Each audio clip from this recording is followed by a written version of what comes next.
Nah kalau misalkan kalian bilang ya lu nggak ngerasain aja duit lu ada di orang, sementara orang itu jalan-jalan ke sana kemari, tapi nggak bayar-bayar sama kita, ya bukan gitu juga gitu kan.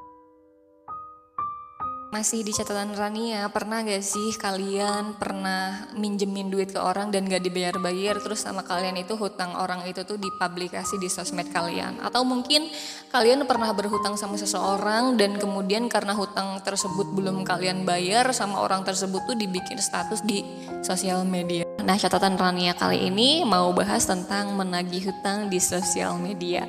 Dan ini murni hanya sebuah opini. Jadi kalau misalkan kalian punya pendapat dan opini yang lain, gak apa-apa, kita tetap masih bisa ngopi bareng.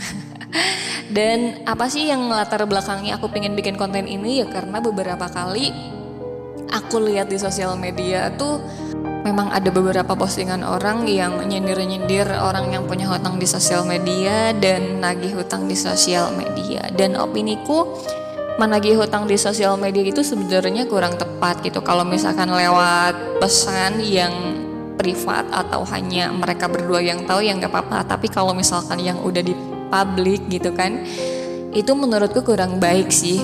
Nah kalau misalkan kalian bilang ya lu nggak ngerasain aja duit lu ada di orang, sementara orang itu jalan-jalan ke sana kemari, tapi nggak bayar-bayar sama kita, ya bukan gitu juga gitu kan. Aku pernah menghutangi, pernah juga berhutang gitu, dan ini hanya sebuah opiniku. Jadi kalian bebas mau berpendapat gimana pun gitu ya. Dan menurutku kenapa sih hal ini kurang baik? Alasan yang pertama tuh ya karena bisa jadi memang kalau kita ngobrolin hati gitu, karena bisa jadi memang dia lagi benar-benar susah dan kita nggak tahu. Kalau misalkan kalian lihat teman kalian itu bisa main kemana, di sosial medianya juga foto-foto makan-makan enak di restoran gitu kan, kita kan juga nggak tahu, siapa tahu mungkin orang tersebut makan-makan enak di restoran itu ya dibayarin sama temennya, kita juga nggak tahu gitu.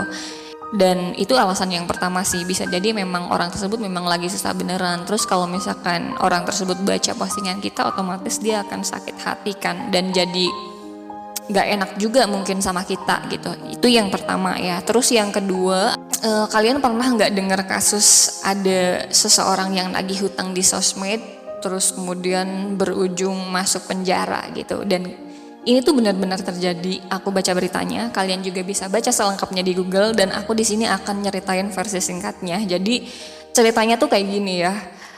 Pada Desember 2016 ada seorang perempuan, sebut aja si FI gitu, dia itu minjemin duit sama seorang perempuan juga yang berinisial FA, dan kebetulan FA ini adalah seorang istri dari Kombes Polri atau komisaris besar di kepolisian gitu kan.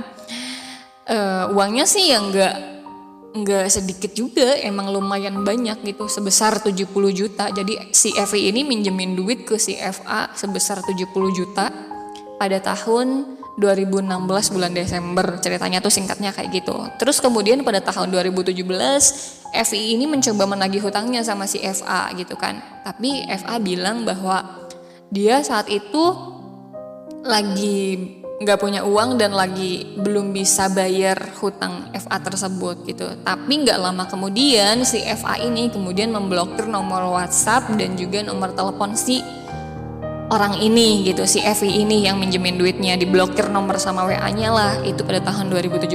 Jadi Desember 2016 minjemin duit, 2017 nagih tapi diblokir WA sama nomornya. Kemudian cerita ini berlanjut ke tahun 2019, si FI ini coba nagih lagi sama si FA tapi lewat Instagram karena kan WA sama nomornya udah diblokir gitu.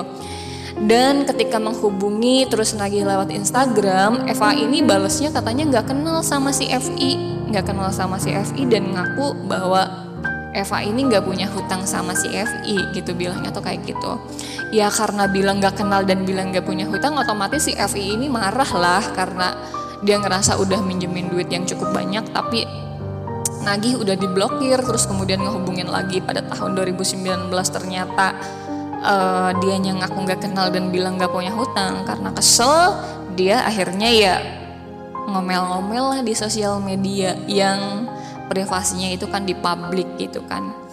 Dan karena unggahannya di sosial media tersebut, FA itu ngerasa kalau dia ngerasa nama baiknya tercemar dan ngerasa malu. Apalagi dia seorang istri dari seorang Kombes Polri gitu kan. Dia kan malu, mukanya mau ditaruh di mana? Orang-orang pada tahu, teman-temannya pada tahu gitu kan.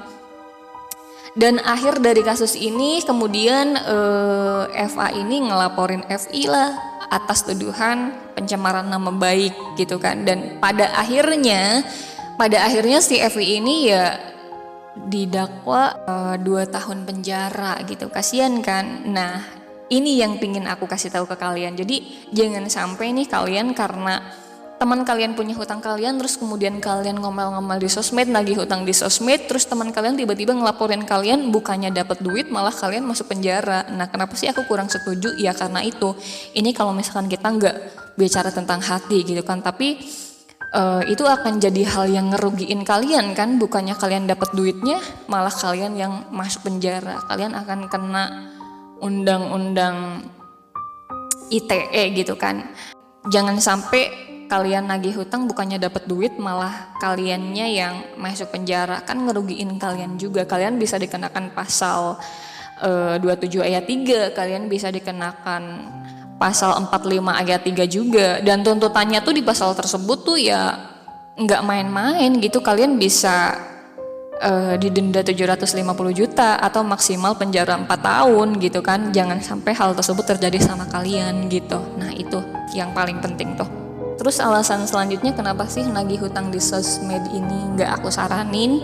Yang selanjutnya ya karena hal itu kurang baik gitu kan.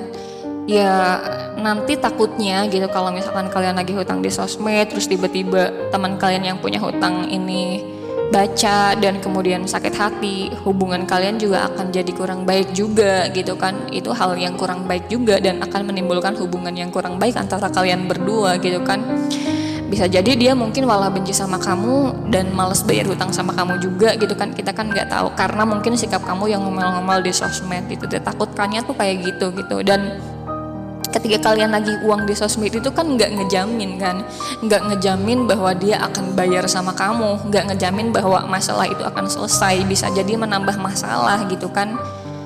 Makanya aku nggak nyaranin hal tersebut gitu kan. Itu juga akan menimbulkan rasa sakit hati sama orang yang kalian hutangi gitu kan. Bisa jadi mungkin orang yang kalian hutangi karena sakit hati terus dia ngedoain yang jelek-jelek sama kalian gitu kan. Karena mungkin dia ngerasa terjolimi, mungkin dia memang bener lagi nggak punya hutang, dia kesel sama lu dan ngedoain yang jelek-jelek. Gimana dong gitu ya. Terus ya kenapa aku nggak nyaranin juga, karena ketika kita udah nge-up masalah itu ya jadi orang lain yang nggak tahu tuh jadi tahu masalah kamu gitu ya. Orang-orang lain juga nggak ngebantu juga kan, nggak ikut ngelunasin utang orang tersebut yang punya hutang sama kamu. Mereka cuma cukup tahu doang, dan sebenarnya itu nggak baik deh kalau menurutku untuk di-up di sosial media. Orang hanya akan tahu masalah kita aja gitu kan, dan nggak semua masalah itu harus dibuka di sosial media. Ya karena ya belum tentu akan berakhir baik, belum tentu akan menyelesaikan masalah, belum tentu akan dapat duit juga dari orang yang kita hutangin gitu kan. Kalau misalkan kita di-up di sosial media, kalau misalkan cuma hanya sekedar nagih lewat pesan itu nggak masalah. Tapi kalau misalkan udah jadi konsumsi publik dan semua orang tahu, ya kalau kita masih punya hati sih ya nggak gitu juga ya, mungkin karena kita kesal juga ya. Tapi kalau misalkan kita masih berpikir tentang orang lain juga kan, ya kasihan juga gitu orang lain. Bukan berarti aku ngebelain orang yang punya hutang gitu ya, terus dia nggak bayar aku belain, ya nggak juga. Ya dia memang harus bayar lah, kalau misalkan dia memang mampu ya bayar dong gitu kan. Jangan dinanti-nanti kalau dia memang punya uang gitu. Aku nggak ngebela juga. Tapi ya hal lainnya, kalau misalkan kita nagih hutang di sosmed ya kita juga harus peduli sama hati orang lain gitu. Gimana sih perasaan dia ketika masalah dia di-up di sosial media. Kita balikin aja sama lu kalau lu punya hutang sama orang terus tiba-tiba disingkirin terus di sosmed, dan orang lain semua yang nggak tahu tuh jadi tahu perasaan kamu gimana. Mungkin kondisi kamu saat itu juga memang lagi beneran nggak punya uang, nggak punya duit gitu kan. Nah, gitu sih intinya. Jadi aku kurang setuju di sini kalau misalkan nagih hutang di sosial media, dipublikasi, karena itu belum tentu akan menyelesaikan masalah, bisa jadi menambah masalah, belum tentu bakal dapat uangnya dari si yang menghutangi, dan kita juga nggak tahu dengan sepenuhnya kondisi orang yang kita hutangi. Mungkin dia lagi susah beneran, kalau kita berpikir lebih jauh lewat hati gitu, kita kan nggak tahu kondisinya gitu. Dan ini yang harus kalian pahami juga ketika kalian mau minjemin duit ke orang lain, minjemin uang ke orang lain, yang harus kalian pahami juga, ya yang kalian perlu pahami yang pertama ya kalian memang harus benar-benar punya niat ikhlas mau nolong orang tersebut yang lagi kesusahan gitu kan. Dan kalian juga harus tahu resikonya gitu kan, harus tahu resiko yang terpahit bahwa mungkin orang tersebut nggak bisa bayar hutang ke kita gitu kan, mungkin uang tersebut bisa nggak balik sama kita. Kita harus paham resiko itu gitu. Kalau kita udah mau ngehutangin uang ya kita harus tahu bahwa uang tersebut bisa aja nggak balik sama kita lagi karena kondisi perekonomian orang itu, atau mungkin karena orang itu kabur gitu kan. Ya kita harus paham resikonya sebelum kita mau menghutangi. Ya gimana sih caranya dong kalau misalkan uang kita ada di orang lain gitu kan, kalau kita nggak boleh nyindir-nyindir di sosmed tapi dia susah banget nih ditagihnya gitu kan. Ya kita coba ngobrol baik-baik lah, atau dengan cara ya bahasa yang enak, misalnya kita udah ngobrol baik-baik nih tapi nggak dibayar-bayar juga karena kondisinya. Kalau misalkan memang karena kondisinya ya kita harus ngerti juga gitu kan, makanya kita jangan terlalu ngarepin uang yang kita yang ada di luar gitu. Terus ya misalkan kita dengan bilang gini, bisa bantu aku nggak, aku lagi kesusahan nih gini. Mungkin dengan bahasa seperti itu juga akan lebih enak juga keterimanya sama orang tersebut. Mungkin orang tersebut juga akan kasihan sama kita. Oh iya mungkin gitu ya, orang tersebut berpikiran bahwa oh iya aku dulu lagi susah gitu kan ditolong sama dia sekarang lagi susah nih, aku harus ngusahain gitu. Kalau misalkan kita dengan bahasa-bahasa yang baik, dengan bahasa-bahasa minta tolong, ngejelasin kondisi kita yang memang bener-bener lagi butuh gitu. Mungkin catatan Rania sampai sini aja. Jadi intinya opininya aku kali ini, aku kurang setuju kalau misalkan nagih hutang di sosial media. Tapi apapun pendapat kalian dan apapun yang kalian lakukan, misalkan kalian mau melakukan hal tersebut, itu bebas-bebas aja karena itu juga hak kalian. Aku nggak ngelarang juga, tapi ini hanya sekedar opiniku aja. Semoga pembahasan kali ini bisa bermanfaat buat kalian. Sampai jumpa lagi, jangan lupa subscribe dan terima kasih sudah menonton video ini sampai akhir. Terima kasih.